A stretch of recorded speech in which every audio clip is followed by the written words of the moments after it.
And we're back with our second review for today. This is Ram Film Reviews. Well, we got Randall, Armando, and you got myself, Mac. And we're back to do our second review for tonight. That is correct. With none other than... Special guest, Armando's Muse. Check him out if you are local to the South Florida area and are in search of a barber. You might want to check out Armando's Muse. He is a very, very talented man with the clippers and can really do great work with people's hair. So go ahead and check him out. Thank you. He's currently our victim to the fate of his blood will be drank. Thanks to the inspiration we've gotten from this movie, I Drink Your Blood. Which he brought it up. Yeah. After watching, what was our first film we watched together? Wasn't it Boneyard? No, the one before that. Cursed. The Curse of the Devil. The Curse of the Devil. Oh, yeah. The first movie. That's right. Yeah, we saw Curse of the Devil. Yeah. Paul Nachi films, and then he did some homework. He's like, "Hey guys," he got inspired, and he wanted to look up some movies that he would want to check out himself. And we're gonna add those to the list as well for movies. Some of them, me and Mac have already seen, but I haven't seen it in a while. I wouldn't mind rewatching it, like Rosemary's Baby. Yeah. What was the other one? This one that we're going to talk about, I Drink Your Blood, we hadn't seen. I had no idea it existed. It's a 1970, 71 film. Oh, and you mentioned Body Snatcher. Body Snatcher. Yeah, which had me confused because immediately I went and thought about Invasion of the Body Snatchers, which is a newer version of the movie. Well, right? That was the thing. There was a whole mess of things with this. Okay. So there's a movie called The Body Snatcher that came out like in the 50s. Yes, that's the one I was talking about. The Body Snatcher, the one with the wrestler. No. This is the one. Black that's white Bella Lugosi, no? Yeah, this is the one with Bella Lugosi. Okay. And it's like a taxi driver and a doctor are like in search for like a person to like use their body or something like that for something. Okay. It was like some weird thing. Like it almost sounds very Jekyll and Hyde-ish in its own way, kind of thing. But it has Boris Karloff and Bela Lugosi. I found out about this film because of Armando bringing it up. So I hadn't seen this. I'm a big fan of Boris Karloff and Bela Lugosi, but only because of their Universal monster roles more than anything. So I haven't stretched outside of that realm with these actors, and now I'm going to be able to do that. But there's also another The Body Snatcher movie, which is a wrestler and a detective or something like team that. Up. Weird as hell. Weird combination. Yeah. Just sounded like not a good idea. And then Invasion of the Body Snatchers, which obviously has an original black and white film, and then the one that most people know, which is 93, I believe. Yeah. Was it 93? No, it was earlier than that. It's just they re-released it in 93, I think. Okay. I think it was like, I think it's 80s. I'm pretty sure it's 80s or either like right beginning of like 78 going into 80s or something like that. Okay. Cause early 80s maybe, yeah. Yeah, it's in that era, Invasion of the Body Snatchers, but such a great fucking movie. So I was thinking Invasion of the Body Snatchers. I was like, oh, we need to watch it again. So I got excited and then realized, wait a minute, there's like a shit ton of Body Snatcher movies, and we got that. So that is one of the other movies on the list. But the one that we're here to talk about right now is one called I Drink Your Blood. And which is the original title is called Phobia, Phobia. Yeah. That was changed due to back then the Grindhouse drive-in. Yeah, films, so they tied this movie in with another Grindhouse film called I Eat Your Skin. So to make sure that everything kind of lined up in a pattern, they said, okay, well, let's name the other one I Drink Your Blood. And the part to point out about that name is because in this movie, none of the characters actually eat like another or drink another person's blood. Yeah, human blood. You know, they don't go out and drink blood or anything like that. So that part was not, in line with the name. There is a scene where they drink blood in general, but it's not supposed to be human blood at the time. What did Ellie say? How you doing, Ellie? Thank you for joining again. And she says, "I drink your blood." Sounds kinky. See, this is what they drank blood from a cock. Sadness. Yeah, let's make sure Instagram doesn't block us. So Hulk. Yeah, Hulk. as in a bird, not the other one.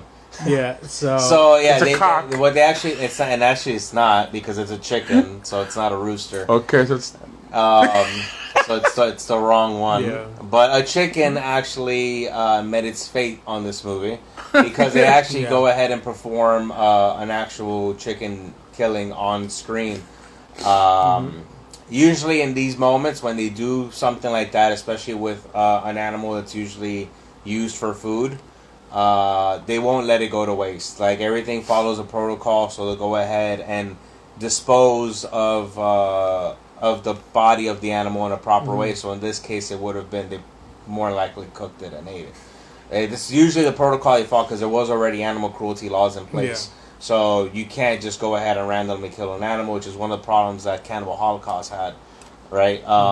Because we went ahead and used animal cruelty images, and that became a problem, controversial, and a big issue everywhere. But in this movie itself, it was just a chicken that was harmed. Yeah, they follow guidelines with it. There's scenes that involve other animals, but everything was following proper protocol. Correct. But basically, the concept of the movie has a very much tie-in to a couple of things. One is the Charles Manson killings. Yeah. The Manson family killings. That had the tie-in, and then we also had the tie-in with a story of a bit like some villagers that contacted rabies. The director, I think David Edward Durston, came across, and he just wanted to tie that in, and which worked super well. It caught me off guard, but yeah. He used that story to a degree on people becoming hysterical when contracting rabies, when a human contracts rabies. Yeah. So he tied that in along with the Manson storyline and created this world of rabies infected, kind of zombie like. Hippie meets killers. Zombie meets rabies. In which they were high as fucking LSD too. So there was use of drugs and stuff like that too. But in general, by the time they got to the point of influence of the rabies, I think that LSD was long gone by then. System, yeah. But the movie itself.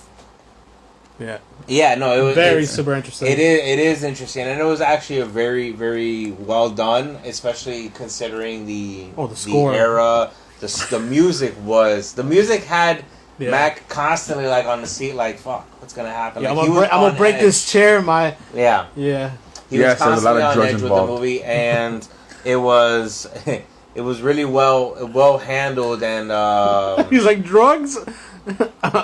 Her interest peaked more. Yeah. But and also too, it was the first film that was rated X by the MPAA due to the violence and it's surreal. Back then it looked, I'm sure, had that surreal feeling. Yeah, there's a lot of things that obviously when you look at it now, it you're obviously gonna look at it and be like, okay, that's it doesn't look real, but they did a lot of things in this movie that you could consider what would have been looked upon as real in that era as real, kind of like how people felt with like The Exorcist and things like that. That everything felt, or the Cannibal Holocaust. I keep going back to that movie, but Cannibal Holocaust had such a realism feel to it, and even now, like you watch Cannibal Holocaust now, and there's scenes in there that when you watch it, you're like, dude, did those people really die? Yeah. Because the way they did it was another level, man. Like, it's a whole other fucking level. To the point that it got banned, and they had to prove that the actors were still alive. And not only that, but show how they recreated these scenes. Like, they had to demonstrate what they did. to make sure that these movies were being able to be seen to the public. But in this one, there are a couple of things that can give you that feeling that, like, holy shit, that looked really well done. It almost looked real. It looked really clean. It looked nice. Yeah. There's a lot of moments like that. And the cast, which it doesn't have a cast of superstars. It doesn't have a cast of any really major stars at all. The other one, like the debut, her debut was Lynn Lowry, which Armando pointed out, which was she played a mute Asian girl, right? And she wasn't part of the original script. Yeah. So yeah. The director kind of just fell in love with her appearance, fell in love with how she looks, and was so stunned by her beauty that he said, "You're gonna be in my movie." And not say a word. And like, because she wasn't an actress, because she wasn't a professional in this, he just said, "You're not gonna have any lines. All you have to do is just, sit there and look pretty, stay there, lie there, and get thrown around, whatever it takes. Just banged, do your part." Hey. No, she was not part of that. Just saying. But in the end, like, they were kind of cannibals, so right? Cannibalistic, to say the least. They kind of were. No, to the degree. They never ate flesh. No, they were. I mean, because of the they're rabid. They can't swallow. They can't swallow. Water. They're afraid of water. Yeah, they're afraid of drowning. So there was no cannibalistic action in it. Just a lot of murderous intent. Okay. Everything was aggressive, murderous intent. Yeah, because Armando didn't get to finish the film, so by the time they started getting really crazy with the rabies, you left. Okay. Right. So the last 40 minutes. I know what you mean, because it was almost zombie-like. Yes. But yeah, there was never any eating of the flesh. There was never anything like that. It was more just they would grab weaponry wherever they could and chase you with it. Nice. So swords, axes. Yeah, you saw pipes, a bunch of random things just come up, and there's actually like in-film bloopers that happened that were not removed that were fantastic. Yeah, Randall pointed one out. I was like, wait, I didn't see that. He's like, rewind that. Yeah, we had to rewind and rewatch it because I was like, I saw it, I know I saw it. And yeah, it was really well done. Like the crate by the car. There was that's one thing. There was a few more. The kid was also had a botch and blooper that just left in the film. It was a blooper. Somebody got actually injured during the set. Yeah, and they just left that in there. Yeah. I mean, I'm gonna assume that at that point, the cost of film, the cost of everything was like, what, just keep going. No matter what, just keep going unless it's a drastic or painful or terrible injury. Obviously, But did you die? That type of stuff, But did you die type of moment. Another interesting fact I found out, and the ritual scenes, there were actual realistic ritual scenes that were taught to director Edward Durston, by his friend who was an occultist. So that just made it even... Yeah, they actually use legit rituals. That just made it even more interesting. Like, holy shit. Phrases and words used are legit phrases and words used in a lot of these rituals, which is always dangerous because, whether you believe it or not, or what your position is with any of that kind of stuff, it's never fun to play games with those kind of things because you never know. You don't want to be the person who finds out if something's real or not. You're opening those doors. In that vein, you know what I'm saying? So it's always a very dangerous door to mess with, and and these actors were just doing it, like, probably unknowingly. Yeah. They probably weren't told, like, hey, these are real rituals. What you're saying is really something for real. Just a part of a script here. Read this. Yeah. Do your job. Which is also a good point that you brought that up, because the actual director was linked to 2 deaths, not from, I don't think, from these actresses in this particular film. Yeah, none of them were for this one. But from 2 other films, 2 females, while I believe he was around them, or before. They died under unusual circumstances. Yeah, either before or after being around him. Yeah. So that's another interesting thing. He was like cursed. What, yeah, who knows? Yeah, no. I mean, who knows? That doesn't sound like curse. It sounds like he was a participant. But exactly. But I think one of them she was washed up. Allegedly, obviously, don't want to like go out throwing accusations. But yeah, there was a lot of weirdness to a lot of the stories behind the actresses that died around him. That included drugs and the way they showed up when they were already found deceased. The one lady that they found LSD in her system. She jumped off like I think a 6-story building. Shit. And the other lady, I believe, was found she was just like floated up. Wash ashore. Yeah, washed ashore, I believe, or on the beach or somewhere. Wild. Yeah. So that's it. So to give like a proper format to the movie itself. The movie is the plot base is a van full of hippies that are occultists go to a town nearby cause mischief and do their rituals in the woods of this place and attract attention to themselves, and have to stay in the town because their vehicle is no longer functioning, so they have to stay there. Yeah, and exactly.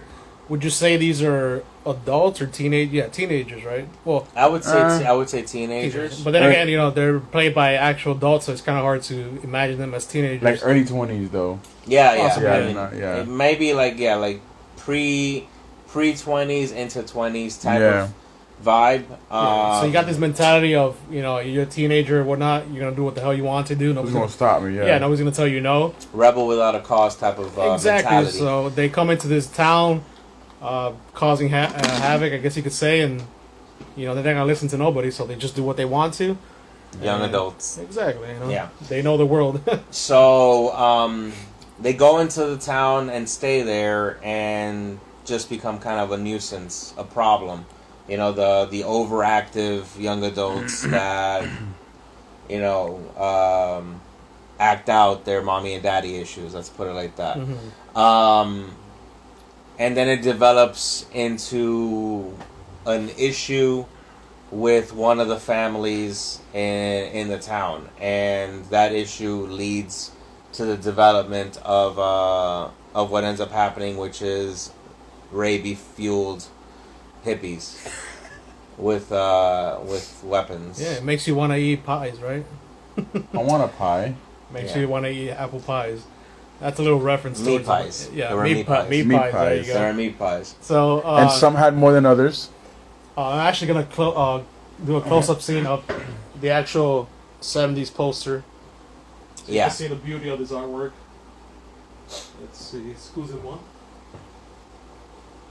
So this Randall taking about the original. Yeah, this is the original poster, and you can see the artwork that's used here.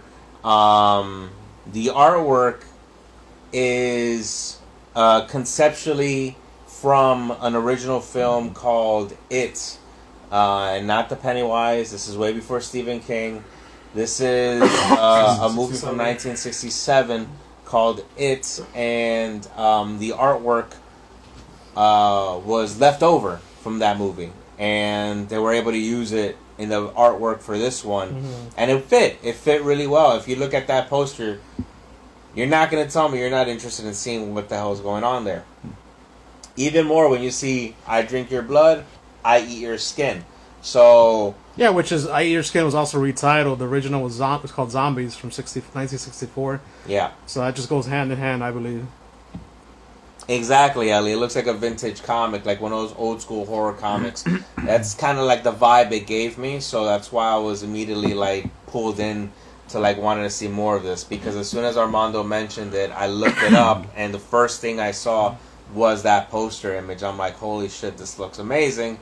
Let me look at some screenshots, and then I see one of the screenshots of the leader of the cult pressing his bloody hands upon a glass. Yes. And that scene in the movie becomes like pretty classic instantaneously because it's so well done. Yeah. But yeah, like entirely you can tell that a lot of these actors were still learning. You can tell that a lot of these actors were still in the beginning stages of forming themselves. And directorially, you can tell that the concept and the ideas were there, and everything developed really well. Nothing is really a miss. It's just, man, there's so many little details that you could have just imagined that would have made this a lot better. Oh, of course. Itself. But it was such a fun movie as a whole. And entirely, like, the idea and the concept and how it built and how it happened, it just made it more of a valuable film. The sound effects were great for me, and too. Exactly. Exactly. Sound effects, the just the musical score that they laid on in certain scenes. When they give you, when music can give you, along with images, that sense of tension, that sense of just like the hair standing on the back of your neck, you know they've done their job, and they did that so many times in this movie. And I think especially with the black actor George Patterson. Yeah. Which to me, he was the star of the show. Exactly. Like, even though he wasn't. It was the main guy. I'll butcher his name. I'm sorry. It's Bhaskar Roy. He was the cult leaderist. I guess you could say the Manson of the group. The devil, as he called himself. True, he did. The son of the devil, I think. He called himself. But yeah, George Patterson, he was the first of the occultists to go rabid. Yeah. And attack, and his facial expressions was like, yo, this motherfucker is fucking crazy. Yeah. The way he was attacking his own people, his own group. I mean, just anybody in his sight. And he did an outstanding job. What was another thing? Speaking about the Manson killings, there was a scene where in Lipstick they write on a body pig, P-I-G, like on the stomach, right? Yeah, which happened in real life. Yeah, one of the victims. So that was like, wow, they try to stick as close to the story as possible, but actually make their own version. So yeah, pretty awesome stuff. And another like additional detail with these scenes is we've talked a lot about like stunt doubles and people, not being like the main actor, not being the person involved in certain scenes that might be a little extra. And there's scenes in this movie where one of the actresses, like, they're put in a position where they're supposed to be being killed, because obviously the concept of the rabies here and what they lay out is that they get scared and develop hydrophobia. Development of phobia of water. So there's a scene where one of the Manson family-like girls from the cult, she's already developing the rabies instinct and all that, and because they're all developing like in a different reaction time frame and whatnot. But hers was super slow. Yeah, there was. There was never really much of explanation or detail to how the spread was, or how the spread started is explained very clearly, and it's shown how it starts. True.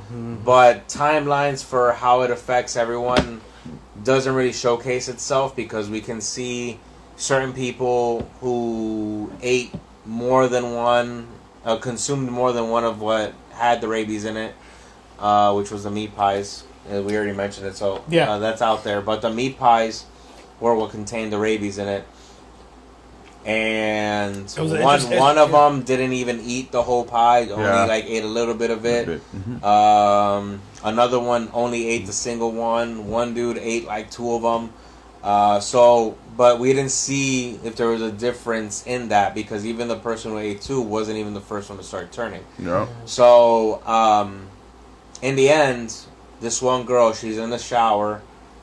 She's getting cornered into the shower. And she's getting drenched, and water is just pouring down her. And obviously, the reaction to the rabies is the hydrophobia. And you're seeing the reaction. But at the same time, the actress herself, not that she was phobic to water, but the scene was intense. It had a very realistic feel to it. It was pretty aggressive and head on. So she was traumatized after filming that scene and had to take a few hours off because she was crying nonstop, consistently for hours after that scene. But that was the dedication they put into doing this movie and into filming the scenes they filmed. Luckily for her, that was her last scene. because after that, because of the hydrophobia, she ended up dying right there. But that not in real life, but movie wise, the movie wise, the character died in that scene.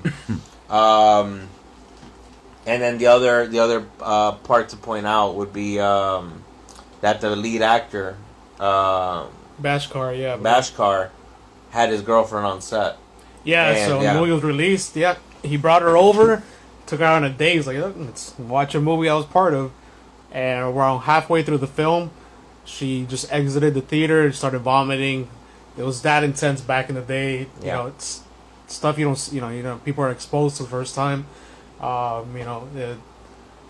would I say it? The blood, just the... I would say that the realism. He did a lot of slapping in the movie. The sound effects of the slaps were funny. Like the surrealism of, can this be how somebody would act if they go manic?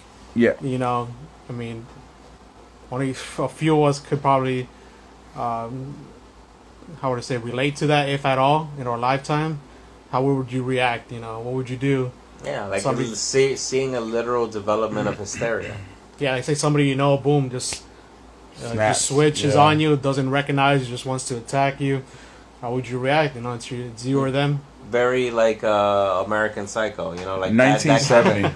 That kind of switch, like it's that kind of flip where it's you just switch over. And they were already like fucking maniacal to begin with. Like as occultists, they were off. Like they were a little bit off on their choices of things to do and the way they treated people and acted even around people. themselves. They treat each other. Look at that when their car got stolen. One of them was sleeping in the car and they pushed it down the hill. Oh yeah, they pushed it on the hill. Right. With the guy in there. So yeah. I mean, there's a lot of things that you see in this movie that reflect to the era itself, but make the group as a whole, like, you see what they are and how they are, and see how that development of the rabies plays a part into that too. Also too, I'm not gonna say that all of them were I guess you could say delinquents in a type of way. Some of them actually woke up and realized what we're doing is wrong. So there's a few of them. Some of the ladies, they were they're like, yeah, this is wrong. One of the dudes. Yeah, like they were like, it was fun to them because they were high, but at the same time they're like, we gotta chill. We don't want to do all this. Exactly. Yeah.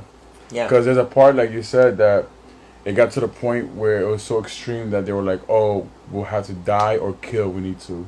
Correct. You know what I'm saying? So that's where it became. I mean, to that point, they were all still in. That's what I'm saying. Until it had to be done for real. Yeah, just proclaiming their love and loyalty to Satan. Basically, that's what Armando was saying. Like, no matter what, we're gonna kill for Satan, die for Satan, blah blah. Yeah. So they took a few leaps when it comes to the graphic content, and they took a few leaps with stylistically on story and conceptually with like the rituals and everything that they put together. They took a lot of like leaps with it and made it work into a movie that was just fun. Surprisingly, they were gonna remake the movie too in 2008 or 9 or one of those. Yeah, one of those 2 years, and they were getting everything set, saying that it was gonna be more messed up, more X-rated than the original.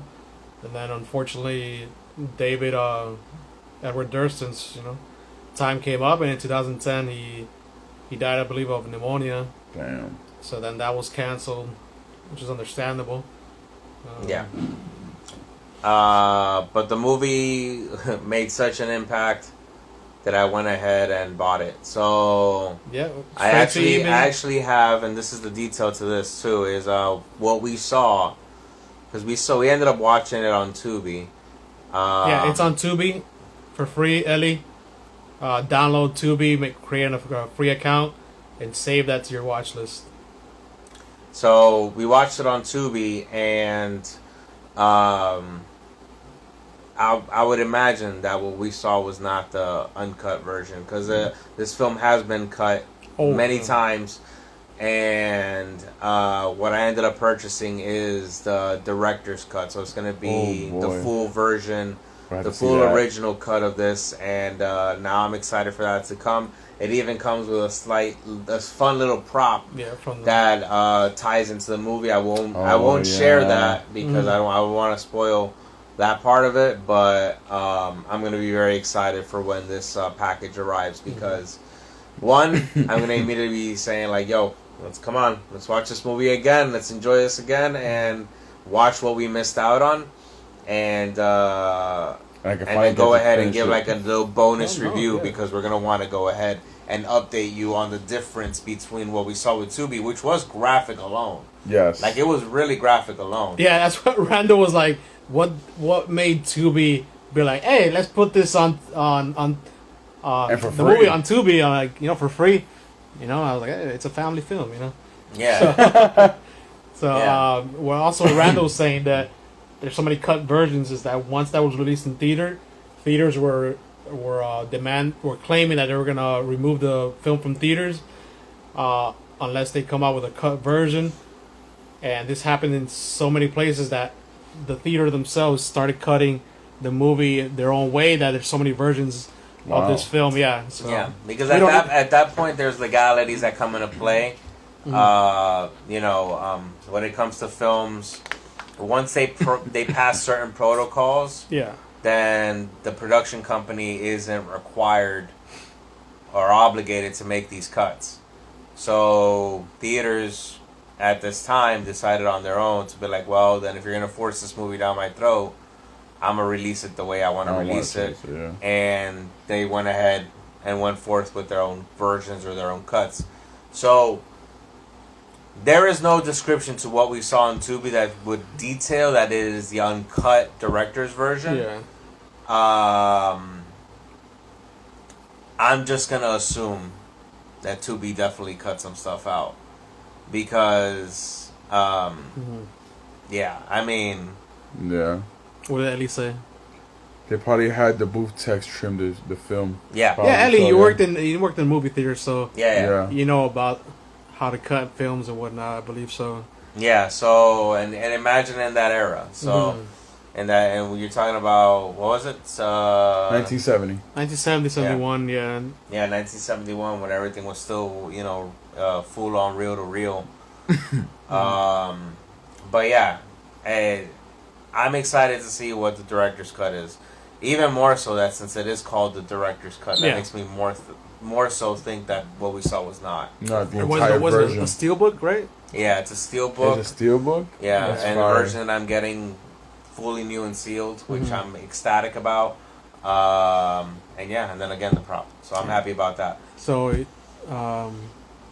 we're using right now this figure. What's this figure from, Randall? Okay, so this is from an artist, a designer called Madcap. Madcap Customs and IG. This is his character called Belly. He has a few different versions. He's done a variety of different designer toys. I have a few. There's a big collector group for that stuff, but this version was kind of inspired a little bit by like zombies and Walking Dead-ish type of thing, hence the handprint and everything. So it's very much in that vein. But yeah, if you guys want to check out more artwork like this, then you need to check out Madcap Customs. He does great work. He's an awesome guy. He's given me a lot of advice for my own art. So he's one of these guys that I really appreciate his art and love to give some of these artists some exposure. So go ahead and check out Madcap. We'll tag him in the caption. Yeah. But the main reason I wanted to bring that up is through every film review, we want to put like a little prop here, like resembling the film we watched. So Randall picked that out, and because it has the little blood handprint. Yeah. And Armando pointed it out. But just go ahead. The scene. So in the movie, there's a scene that has an amazing scene, which is this scene that we're going to talk about now, which is an amazing scene / a blooper in it that Randall also emphasized on. But let's talk about how awesome that scene was that we talked about. We're gonna get into is that there's a scene where what's this guy's name? The main Bhaskar. Yeah, Bhaskar. He runs towards the no, car. Bhaskar's his real name. Oh, okay, Not okay. the actor, okay. The character. Yeah. So he starts running to the car where the small kid is at. Well, it's a lady, a civilian. The lady is civilian, yeah. yeah. And then he's already like in his manic rabies mode, going insane and shit like that.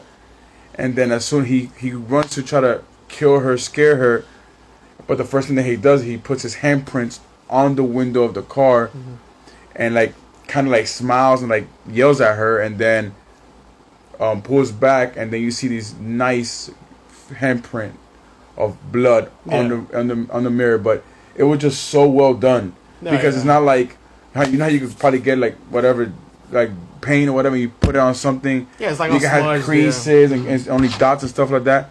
But they were just very, very two big visual handprints, and they were very precisely done. Yeah, so imagine. So that camera view from inside the car, looking at that when it pulls back, and you see that, it was just fucking fantastic. Yeah, so anybody watching that, you'll be like scared or traumatized if that happened to you. You're in the middle of the night, getting home from work or whatnot. Some random guy comes with a big ass sword, wanting to kill you, and it just leaves his bloody handprints on your car window, and that's the last thing you see of him, just his bloody handprints. It was like, so it's it's a dope thing. We have this figure here, just resembling what we watched. But yeah, let's give the I Drink Your Blood, aka Phobia, our rating. Am I starting?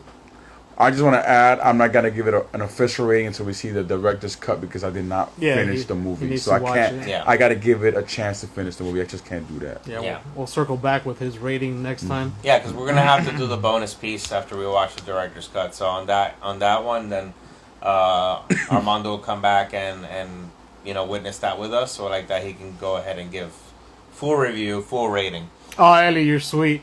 She tagged Mad Cat Customs. That's dope. Thank you, Ellie. So, tell me. I think. Don't do that. I will remind. We have a microphone now, so these things are a lot louder. Okay, I'm sorry. So, Ellie, how was that drumming? I'm gonna go ahead and give this movie an 8 out of 10. Wow, read my mind, man. 8 out of 10. It's just shy of going up higher. I think the differences end up being... The drumming was 7 out of 10. The drumming. Armando's drumming was... See? It was low. Thank you. So 8 out of 10, okay. I think what makes a difference for me is certain scenes could have worked better if maybe they would have had the funds to like maybe do a reshoot on certain things. True. And I think that was the thing. Like, I mean, and there was parts that kind of were frustrating. Like, let's say the grandfather scene when he's first confronting. Yeah, that. Oh, yeah. When he's first confronting, even though it led to the turn in the movie, but the way it went down. Yeah. Was the pace of it and everything was a little bit too off for me. And I think that's like the one thing that comes to mind when I'm like not giving it like a higher rating is that part. Because everything else, man, the end scene to this was great. The climax to it all was great. A lot of what we got out of the maniacal side of these characters was great. It's just those little things and that they could have done just a bit better, and what brings it down just enough where I can go 8 out of 10. Yeah. And hence why I went ahead and bought the damn thing and went out of my way to spend that kind of money right now. So it's not a cheap film. It's even though it's a fucking Blu-ray, it's not like an original, VHS. It's still or a pretty original. penny. Like I mean, it was. No, and I still feel you lucked, even though it was at that price, you still lucked out. I did. I absolutely lucked out. Especially because it comes with a prop.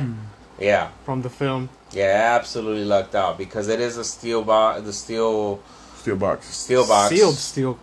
and the Steelbook, yeah. It has a bunch of little additional things inside. Ooh. So goody. You know, I'm beyond happy about that part. But yeah, 8 out of 10 for that reason. Sweet. I have to go with you as well. 8 out of 10 as well. The score was the main attraction to me. You know, like Randall said, I was the edge of my seat, just waiting to see what happens. The killings were pretty good for its time. I like the Steel. Yeah, the Steel movie. Steel. It's a steel with a steel over steel of a book over steel book. Exactly. What? So 8 out of 10. I like the gore from it, the special effects, the acting's not. Don't go in there thinking that you're gonna see over the top. Like Randall said, yes, the grandfather scene that had me frustrated, me throwing my hands, like acting like I'm Kevin Smith, talking with my hands, like, what are you doing? You see a lot of this. Yeah, exactly. So 8 out of 10. Overall, I'm waiting to see the director's uncut version, like Randall said, and come back with Armando and give probably a new rating, or if not, stay the same. Yeah, you never know. But any additional to it, I mean, look at the difference with Dead Alive. Mm-hmm. You know, for Dead Alive, like if I would have been rating the VHS, I absolutely would have given it like a fucking 5 or 6. A 3, no. Yeah, unfortunately, and yeah, the VHS, I'm a little more upset because I did pay a pretty penny for that tape. I mean, it's at its price range for a certain reason, but I didn't know about the 3 different versions, time frame versions. Yeah. So I gotta see if there's a 97-minute VHS version, which I doubt. That's a lot of tape. Cut that I was looking at. I'm sorry? I think the brain dead cut that I was looking at was 97 minutes. Look at that. Oh, yeah, the brain dead PAL version. Yeah. Yeah, it was 97. So I'm pretty sure that one was. But either way, I mean, we're gonna look more into that either way. But for I Drink Your Blood. I drink your blood. 8 for 10 from both.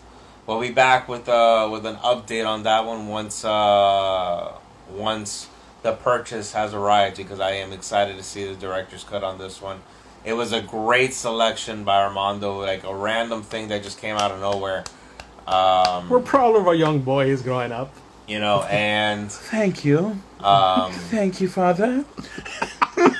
We're excited. That makes Randall the mother. Mama, may I drink your blood? So back to where we're at. So from your titty, from your granny titties. Oh shit! What is that? Oh, stars. I can't say that 5 times fast, especially with my voice right now. But yeah, I Drink Your Blood. Definitely check it out. Yeah. For me, it was an enjoyable film amongst the Randall and Armando. I don't think I would have come across it if I was by myself. I would have been like, all right, cool title, blah blah. But definitely watch it with somebody. You could share opinions from each other. Like I said, what we do. Guess the dialogue. Guess the dialogue. Guess what the movie's about. Have fun with it. And I will tell you guys the reason why I came across it, because I literally just searched. I didn't search cult movies, the regular things, the regular things you will put in a search engine. What I did was, I actually wrote unpopular movies people don't know about, horror movies don't know about, and a big listing came out, about 100 movies. Yeah. That they were still rated pretty high in the 7s. Yeah. You know what I'm saying? But it's not. It didn't have this popularity behind it. Yeah. So then I started reading a lot of not the dialogue, some of the plots and synopsis or whatever, and it started intriguing me. And that's that one, Body Snatchers, caught my attention. Mm-hmm. So I wrote down this list and I reached out to both of you guys. I'm like, look, this is what I found. Check it out. You let me know, whatever, So. And that's the thing, yeah. I'm sorry to cut you off. No, you're good. We listen to each other's opinions. We, if somebody suggests us a film, of course we're gonna dive into it. Unless we've all watched it, most of us watch it, we'll agree if we want to rewatch it for the sake of that person, or maybe it's a good review. Yeah. But definitely, even you as a viewer, Ellie, I know you know a lot of movies. Definitely give us a list. And on top of it, the other thing that we started doing, if you haven't seen it yet and you don't notice it yet, we have added a fan selection vote in our link tree in the bio of this channel, of this page. Mm-hmm. So go ahead and hit the link tree. You're going to see that the first option is the fan selection. And there you're going to be able to go ahead and vote with a slide feature on the voting poll to start selecting the percentage of how much you want us to see a certain movie. It even gives you the option to give it a negative number. So if you want to say, do not ever watch this movie, throw it down all the way to the left. And like example, A Nightmare Before Christmas, negative fucking 100. That's a big shot at a Randall. I'm sure Ellie likes that movie. I'm not a big fan. And I want to add to what both of you guys are saying, but in a more positive way, sir. Yeah. Nah, like deadass, like share this page, okay? Because these two guys are very passionate. They love the fucking movies, and they're very knowledgeable on this. And I'm here to help them, uplift this page and what they're doing together, because I think it's gonna blow the fuck up. Thank you. All right, and you guys are viewers, and I'm honored to be a fucking guest. As many times y'all want me here until y'all get sick of me, I'm here. But or I can just be an honorary guy. Who gives a fuck? But anyways, what I'm saying is, if y'all want to be a guest and y'all know y'all shit, come on down. Yeah, hit them up in the DM. They'll give you an invite. Please go check out the list. Please vote on the list. And share with your friends, man. Put that shit in your story. Whenever we're live, share the live too, because this is definitely something that's gonna pop off. These two dudes are digging in the crates deep as shit for fucking movies that people have never even have heard of, and they're giving the most honest review. That we sit here, we have thorough dialogue about what they think the movie's gonna be about, what plot twist might happen, if there's ever a reboot or a sequel that might be coming up. I mean, they get thoroughly deep into this shit. So please, please, please follow, share, like, comment, and subscribe to whatever the fuck they doing. Thank you so much. Yes. Yeah, no, we really appreciate it, and we've said it many times. Like, there's a lot of things we're developing with this. We're gonna be pushing it through to Twitch level, and on Twitch level, we're gonna be able to include more people who aren't even local. We'd be able to include you guys if you guys are out of town or out of like the damn country. Like, even if you are outside of the country, it is possible to have people included in these reviews. So all these possibilities will exist once we start expanding it more, and all of that is in the works. It's all a process.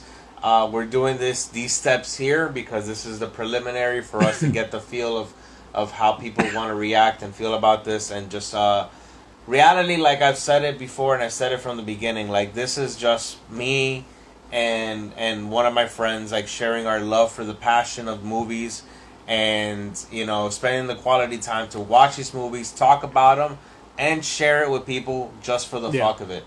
And if it's us giving our honest thoughts, and it's not with the intention of telling you don't go watch the movie or go watch the movie. It's the intention of us doing what we did with Ellie here, where we talk about it, and all of a sudden she's like, you know what, I kind of want to watch this fucking movie now. If that happens, fucking great. And if you love it, fucking great. If you say, damn, these guys were stupid, this movie was bad, let us know. Let us have it. It is what it is. But, we just want to go ahead and express ourselves with this, and it allows us to go ahead and escape and digress and express in so many ways through one of the passions that we have, which is movies. So this is why we continue to try and push this through and do what we do with this, and then have like people like Armando come by and share this with us, and then see him understand and grasp to the point that he starts searching for other movies that he would want to be a part of. So not only that, now he's looking into the movies we're watching, and he notices stuff. He gives his opinion, like, yo, what if this is not gonna happen? You know, and just like us, we get things right, we get things wrong, but it's a process. Like, we dive into the possibilities of what the director's vision is of this film. Yeah. And what Armando says, if you know your shit, if you don't know your shit, if you want to join us and you're in the Miami area. Neither of us are fucking professionals at this. he's giving us more credit than we do actually fucking know. Yeah. Like That's how you sell shit. We are literally amateurs at this shit and are just fucking having fun talking shit about it. Yeah, and thanks to Instagram, the internet, you know, you don't need a fancy background or nothing, but this is to me is badass. No. This is great. You know, this is awesome. We have our own flag, if you can tell. We have our own little nation. A flag that's being and we're also sponsored by Spam. No. Somehow. We're not sponsored by anybody. And I want to let y'all know right now, even if y'all want us, amateur professionals, even if y'all want us to watch Bambi and give you an honest critique on the wobbly legs from Bambi when she was born, we got you. Yeah, so. All right, we will let you know how I feel about Bambi's legs. I really don't want to know where that's going. But no, listen, we've mentioned plenty of times before. We don't only want to stick to horror. Horror is just like our main passion. Like it's just the main thing that me and Mac like really relate on a lot. So it's where we mainly go for our own thing. But we are willing to stretch ourselves out. Like if you want to send us a drama, if you want to send us a straight comedy, if you want to send us some fucking weird romance chick flick, we're not gonna look at it, you know, happily. Probably. Yeah, we're not gonna look at it in the chick. But way, we will give our fucking honest opinion on it. You know, whether we're gonna be like, listen, this was terrible. This is a little too feminine for me. Whatever it is, like we're gonna go ahead and share our honest view and our honest opinion on whatever it is. Exactly, and just to top it off, and like they were talking about how raw this is, and just friends being themselves, and again, we bring it up. You know, it's an outlet for myself, for Randall, and I hope it is for Armando. With our daily lives, we come together and we just be ourselves, be free, forget about what's going on in our personal lives, and just share our passion and love for movies in general. Yep. You know, and especially movies that we've never watched, is we get to experience that together. And what more can you want, you know? Even if it's movies we've already watched, you know, see the next person's first impression on the film you love. You know, like let's say Dead Alive, it's a childhood favorite of mine. Randall was like, "Yep, this is one of my top 10, 15, whatever." It's like, like holy shit, like somebody could love it as much as myself. And also, like I said, it helps me with my mental health. So, like I said, if you're going through something, you want to chat it up, hit us up. You know, come live with us. You know, and just talk about movies and forget what's going on in the world right now. Yeah. And this is what we do, you know. Nothing fancy, nothing professional, just... I mean, we got a little bit fancy with a microphone, though. Yeah, I know. We're upgrading, baby. I'm telling you, this shit's popping. Yeah, that's just for... we'll have to, like, yell and whatnot, and... So, in all honest opinion, this is just something we're doing, wherever it takes us, or if it doesn't take us anywhere, it's taking us into, you know, a better relationships with ourselves, with one another, and it takes us to a better mental space. Yeah, mental space. And you know, allows us to have that escape and that. Alex said, "Cooking with gas now." That's the Ram way, baby. Yeah, and like I said, that's what we do. Yeah, we not only review movies, we look up any history of it or anything that's been used in the movie, why they used it, how they used it. And yeah, if it impacted us, if we saw ourselves within the movie, if it touched us, giggity. So yeah. Once again, Randall. I'm gonna start a blog on our BTSs here. Randall myself gave it an 8 out of 10 for now. I'm gonna show you how Randall cooks cookies over here and shit. Yeah. We got an amazing chef right here. I normally don't cook cookies as much, but I be cooking some steaks. So I be cooking some steaks. So yeah, overall, just 3 regular guys enjoying movies, sharing it with you, and seeing as long as that 2.5 men. Seeing where this takes us. I can make you a half real quick.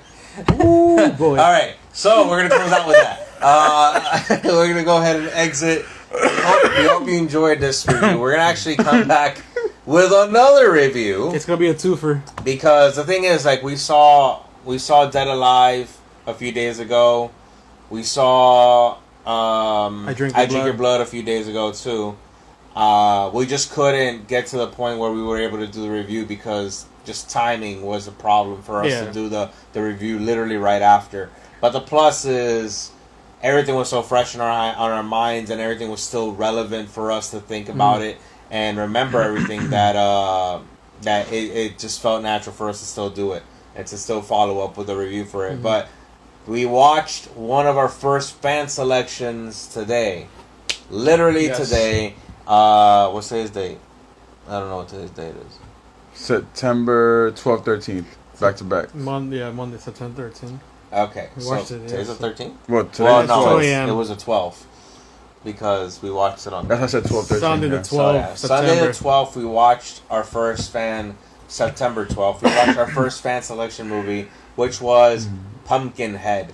Original 1988. Well, there's no original. 1988. I was excited about this because it had been a while since I had seen it. Like a really long while. Enough for me not to remember like almost any of it. So I was excited to watch this one again, and we're going to go ahead and talk about that. And then there's a little bonus added to that with the Bill Goldberg amazing flick. Yeah, 2005 Christmas movie starring Bill Goldberg, the wrestler. But yeah, we'll get back to you on that. Yeah. Once again, this has been Rand Film Reviews. We got Randall, Armando, and Mac, and we'll leave you with that. I'm just a guy in the middle. Yep. Who gets rammed.